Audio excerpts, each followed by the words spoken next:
You're tuning in to Why We're Here, honest conversations about companies worth joining, with Amit Matani, CEO of Wellfound.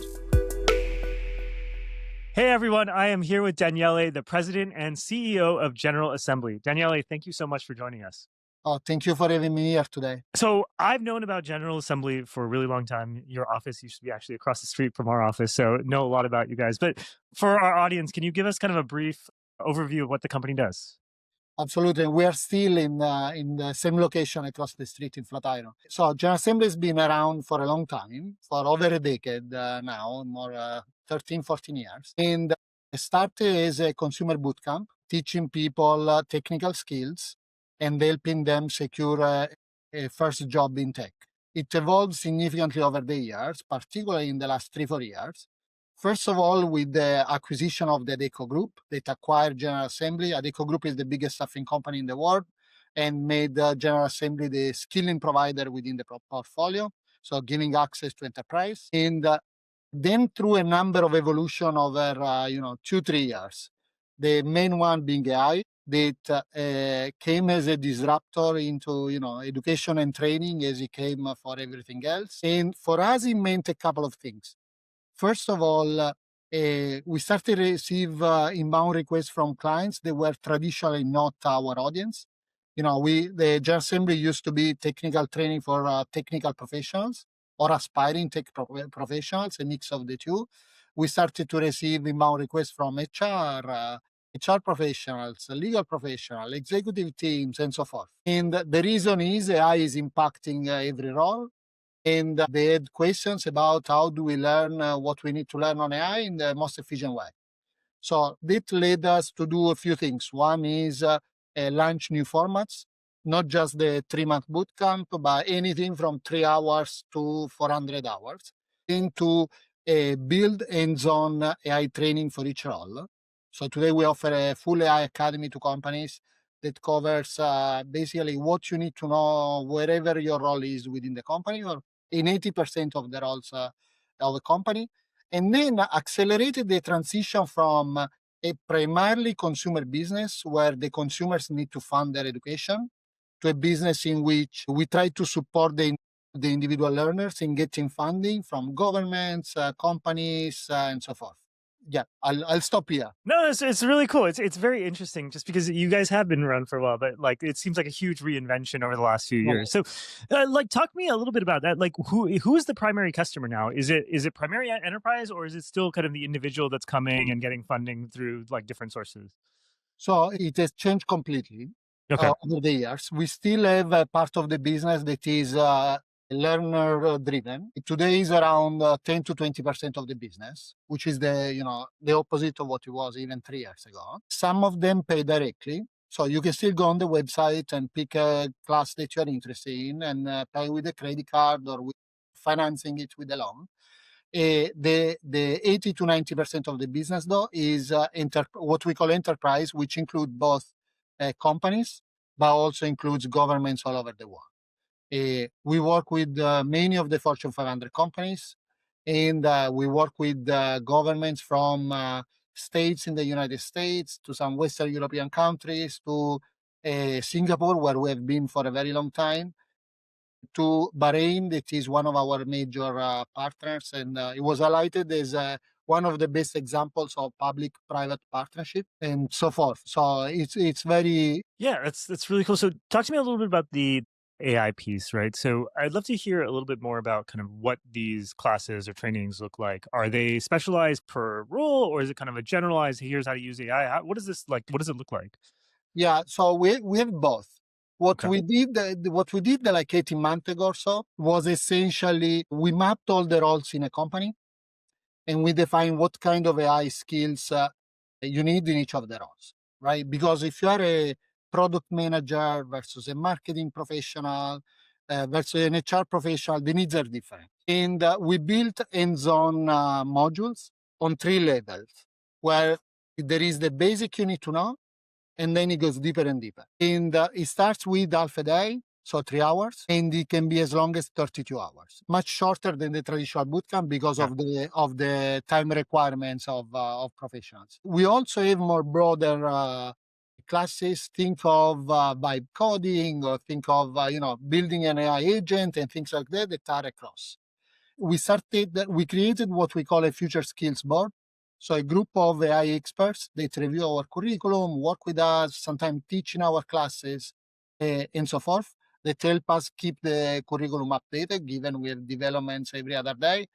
And actually, one thing, like what makes us special. So there are a lot of training companies, and a lot of them today are working on AI. So you can find a million of them. What makes us special is that everything we do is instructor-led. So you have a real expert in front of you, whether it is remote or in person. It's court-based, so there are team exercises to simulate what happens at work. Our curriculum is updated continuously because we receive feedback every time we run it with the company. And lastly, we try to create an experience that is customized to the business need of the individual or the company. So it can be we do an offsite for a day because we believe that helps to create the right learning experience, or we host in our campus, or we make it shorter or longer, or with different cases. There is always a little bit of customization to really make it impactful. That makes sense. So it's really interesting because I think a lot of industries went through massive change as like the AI stuff happened. But I think for your industry, for your company, it must have been quite massive. Like, talk me through a little bit about like what it looked like at that time where you guys realized, oh, like a lot of stuff is going to change and people are going to have to upskill in different ways. Like, how did you respond to that? What did it look like inside the company as you tried to figure out what was next? Yeah, it was a wild ride starting around 2 years ago. We really realized in Q4 2024 that this was the future for us and for learning. It started with individual inbound requests. So, an investment company or an executive team, like people that usually will not approach General Assembly, right? They don't want to learn engineering. It's like people that are not exposed to technical skills. And we decided to answer one by one, and we started to see the trend. And we realized that the demand here will be massive. And some of the requests were so generic that we understood there was a little bit of a consultative approach too, with even big companies that will come to us and say, we have a mandate to innovate the company around the AI. What can we do? Right? Is literally, and we still receive this kind of request to be honest in Q1 2026. So we decided to be proactive, and we call our approach AI for All. We decided to build a full academy behind it, and we decided to define for them what steps they should take, so that if they're starting from zero, we can help them navigate. And typically starts with the leaders, with the leadership team, and it helps them have the same nomenclature, talk the same language, figure out where the pain points are. These are the most difficult trainings. We did one just before the holidays with the executive team of a large company. And you have in the room the chief technology officer that knows AI better than you, probably. Right. And then you have the chief legal officer, or the people that are more removed. Sure. What is an LLM? Yeah. And you need to build a bridge between those words to make sure that it's impactful for everybody.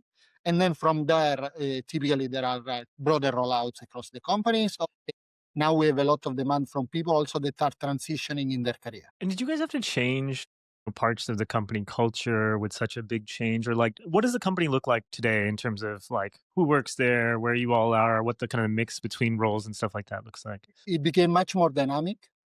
Actually, I didn't get to the launch. We had to figure this out in 3 months. Oh, wow. And we decided to have a big launch within 3 months of the broader academy, which meant we mapped 17 or 18 roles. So we built 3 levels for each role. This is like 60 modules, right? That are continuously updated. This is not the traditional bootcamp. No. You build data analytics, and data analytics is pretty similar over a decade, right? It innovates on a slower pace. This was built over 3 months. It is a combination of internal expertise. So we have our learning designers, academy team, instructors, and so forth, but also a large network of SMEs of specific topic.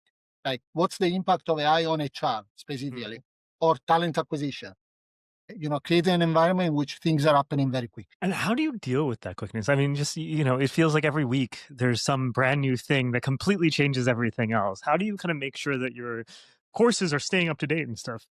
It's a feedback loop. So, you deliver to a client and the client says, this is Cloud 3.5 and the Cloud 4 is out.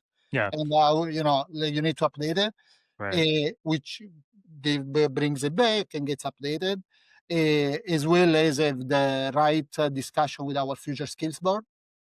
There was a big transition at some point with the AI agents, where the AI agents was a minor part of the curriculum, and then it became everybody's interested in AI agent, became the Right. majority. Sure. You need to have that feedback loop and say, if you don't have AI agents, you are not creating the impact you would like to. Right. Right. But not on one side, it's not easy. Yeah. On the other side, though, I think brought back the value of having an expert in front of you. Mm. Because, it's not just, you're not watching a video that was created 3 months ago. Right. And the number of things happen in between. An expert, and even if, he has a slide that says Cloud 3.5, you can have a discussion to say, by the way, we have a new model that came out, and these are the differences. It's a little bit of discussion like we're having. And so did the speed of the company change too? Like, talk to me, like, give me kind of an overview of what it looks like in terms of, like, what's your guys' culture? How, how do you guys work? Love to hear about that. So we are a mix of fully remote and in person, meaning the company is truly global. We have operations in North America, in the US. We have UK to cover Western Europe. We have Bahrain to cover Middle East, Singapore to cover APAC, and we have a small team in Montenegro, which is our latest campus.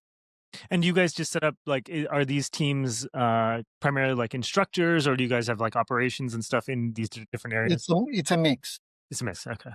There are instructors, but there is also, all the operations behind it and delivery and the sales team and so forth. We are Right. truly dispersed. I see. The US and UK are fully remote. So we have an office, but going into the office is not enforced. We want to find the right talent wherever we find it. Clients are everywhere, so it doesn't really matter.